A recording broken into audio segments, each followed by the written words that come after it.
आमची सांगली लय लय लय चांगली. याच सांगलीत आशिया खंडातील सर्वात मोठा वसंतदादा साखर कारखाना आहे. हळदीची प्रसिद्ध बाजारपेठ येतेच. मराठी नाटकाचे उगमस्थान येतेच.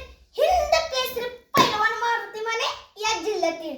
दीड दिवस शाळेला जाऊन 35 कादंबऱ्या लिहिणारे, पोवाडा व लावणीतून समाज प्रबोधन करणारे वाळवा तालुक्यातील कृष्णाकाचे वाघ म्हणजेच लोकशाहीर अण्णाभाऊ साठे.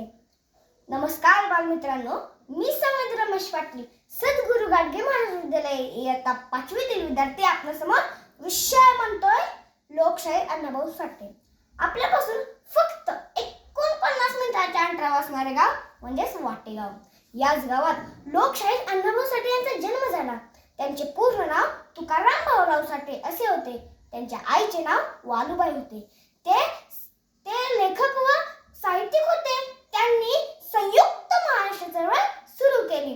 लोकशाहीर अण्णाभाऊ साठे यांनी माझी मैना हे गीत गायले आहे. त्याचे 2 ओळी मी म्हणून दाखवतो. माझी मैना गावावर राहिली, माझ्या जीवाची वती अकायली. माझी मैना गावावर राहिली, माझ्या जीवाची वती अकायली.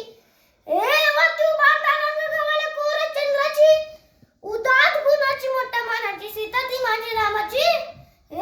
तू बांधा रंग गव्हाळ्या कोर चंद्राची, उदात गुणाची मोठ्या मानाची, सीता ती माझी रामाची.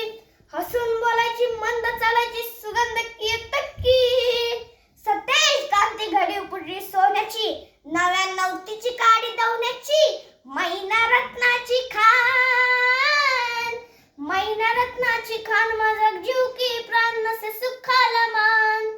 तिच्या गुणांची छक्कड मी गायली, माझ्या जीवाची वती अकायली, माझ्या जीवाची वती अकायली. धन्यवाद.